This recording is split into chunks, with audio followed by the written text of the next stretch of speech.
आज रविवार सुट्टीचं औचित्य साधत हजारोच्या संख्येने भाविक बाप्पांच्या दर्शनासाठी बाहेर पडलेले आहेत।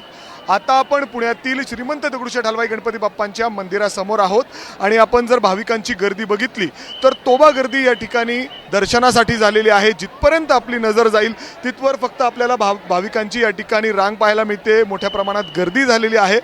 एवढंच नाही तर रात्रभर अशीच गर्दी या ठिकाणी कायम होती। जर आपण बघितलं तर थेट जवळपास 2 ते 2.5 किलोमीटर अशाच पद्धतीने भाविकांची या ठिकाणी रांग आपल्याला पाहायला मिळते। पुण्यात जर गणेश उत्सव म्हणलं तर सुंदर सुंदर देखावे, वेगवेगळ्या मंदिरांच्या प्रतिकृती या ठिकाणी उभारले जातात आणि आपण जर गर्दी बघितली तर भाविकांच्या जयघोष या ठिकाणी आपल्याला पाहायला मिळतो। प्रत्येकाच्या चेहऱ्यावर एक वेगळा आनंद बाप्पांना बघून या ठिकाणी पाहायला मिळतोय आणि आज सुट्टी आहे आणि त्यानिमित्ताने ही गर्दी अजून फुलून गेलेली आहे। आणि पुण्यात जसं मी सांगत होतो की सार्वजनिक गणेश मंडळांकडून खूप सुंदर सुंदर देखावे तयार केले जातात, वेगवेगळे मंदिरांच्या प्रतिकृती सादर केल्या जातात आणि ते पाहण्यासाठी, बाप्पांच्या दर्शनासाठी या ठिकाणी मोठ्या संख्येने भाविक फक्त पुण्यातूनच नाही तर इतर राज्यातून, वेगवेगळ्या ग्रामीण भागातून या ठिकाणी येत असतात। आणि आपण बघतोय इथं ही गर्दी अशा पद्धतीने श्रीमंत दगडूशेठ हलवाई गणपती बाप्पांच्या दर्शनासाठी आहे।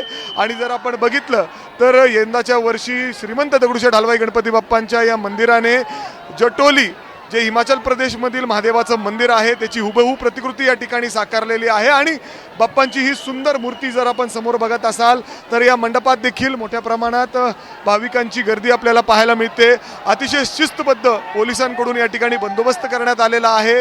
व्यवस्था पोलिसांकडून काटेकोर या ठिकाणी पाळण्यात आलेली आहे। आणि आपण बघतोय आज सुट्टीचा दिवस, सुट्टीचं औचित्य साधत हजारोच्या संख्येने भाविक आज पुण्यामध्ये त्यांच्या कुटुंबासह या ठिकाणी दर्शनासाठी आलेले आहेत।